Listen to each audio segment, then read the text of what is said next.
ফুলকপির পরোটা করব। কি করে অনেকে সেই কাঁচা ফুলকপি ঘষে তারপর ওইটার পরোটা করে। তা আমি আজকে কী করেছি, এই যে পুর বানিয়ে নিয়েছি, ফুলকপিটার ঘষে সেদ্ধ করেছি, সেদ্ধ করে এটাকে পুর বানিয়ে, আমি পুরো রেসিপিটা দেখাই না, অনেক বড় হয়ে যায় তো ওই জন্য দেখালাম না আজকে, আমি বলে দিচ্ছি।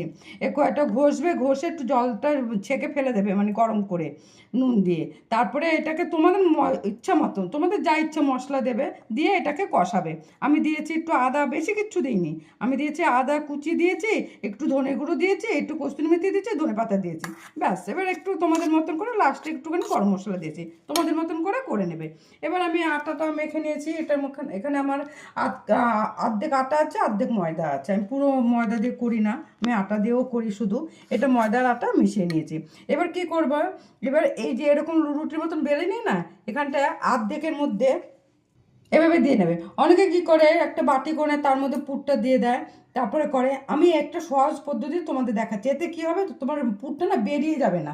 তারপরে কি করবে, এই যে এই দুই সাইড, এই সাইডটা না একটু জল দিয়ে নেবে, দিয়ে এবার অর্ধেকটা এরকম করে দেবে, করে এবার আবার এই সাইডটা একটুখানি জল দেবে, আর তার আঙুল দিয়ে না এরকম একটু মাঝখানটা চেপে দেবে, দিয়ে এইভাবে মুড়ে দেবে। তাতে কী হবে, তোমার পুরটা একদম বেরোবে না। এবার আলতো হাতে একটুখানি চেপে চেপে নিয়ে এবার বেলবে। এই যে দেখো, একটু আলতো হাতে বেলবে।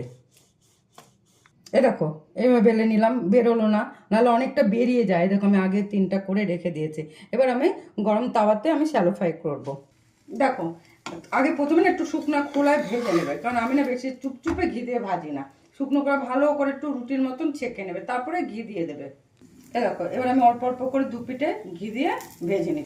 এ দেখো, হয়ে গেছে আমার 2 পিঠটা। তোমাদের ইচ্ছা, তোমরা কিন্তু ছাকা তেলেও ছাকা ঘিয়ে ভাজতে পারো, তেলেও ভাজতে পারো। আমি ছাকা তেল বা ঘি কিছুতেই ভাজি না, কোনো সময় ভাজি না, আমি এরকম শ্যালো ফ্রাই করে নিই। এই যে দেখো, আমার সব পরোটাগুলো আমি ভেজে নিয়েছি এইভাবে। তোমরা এবার একবার বানিয়ে খেয়ে দেখো এইভাবে, আমার মনে হচ্ছে খুবই ভালো লাগবে, খুবই ভালো লাগবে। ধন্যবাদ।